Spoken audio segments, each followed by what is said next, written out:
सिया राम,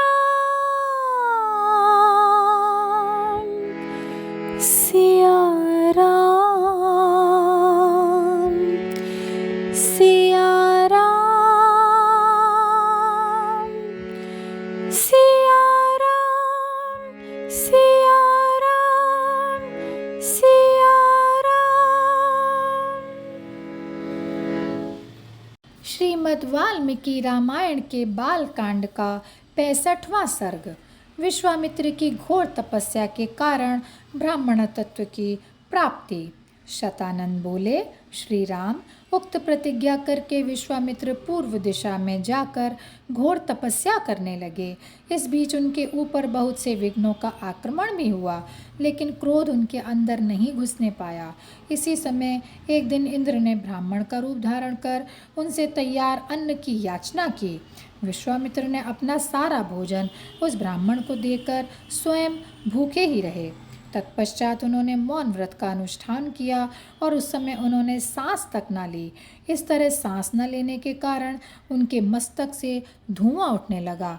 फिर क्या था, मुनि की इस तपस्या से देवता, गंधर्व, नाग आदि सबकी कांति फीकी पड़ गई और वे अब घबरा कर ब्रह्मा जी के पास गए और कहने लगे कि उन्हें इनकी मनचाही वस्तु ना दे दी गई तो ये अपने तप से तीनों लोकों का नाश ही कर डालेंगे।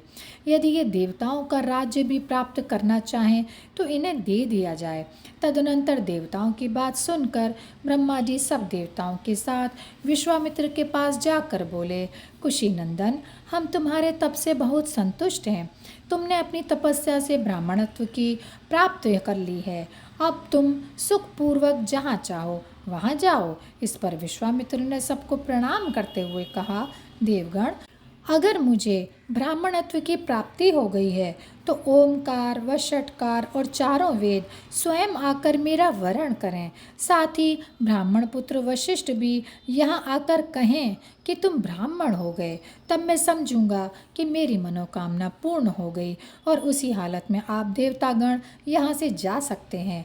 उस समय वशिष्ठ ने भी एव मस्तु कहकर उनका ब्रह्मर्षि होना स्वीकार कर लिया। श्री राम, इस प्रकार कठोर तप करके इन महात्मा ने ब्राह्मणत्व प्राप्त कर लिया। इतना कहकर शतानंद जी चुप हो गए।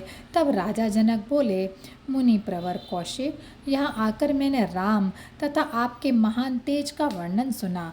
आपकी इन कथाओं के श्रवण से मेरी तृप्ति ही नहीं हो रही, किंतु प्रभु, इस समय सूर्य ढलने लगा है, अतः अब मुझे जाने की आज्ञा दें और कल प्रातः मुझे फिर दर्शन दें।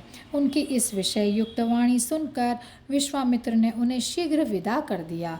फिर वे महात्माओं से पूजित हो श्री राम और लक्ष्मण के साथ अपने विश्राम स्थान पर लौट आए और यहीं पर यह अध्याय समाप्त होता है। जय सिया राम, जय सिया राम, जय सिया राम।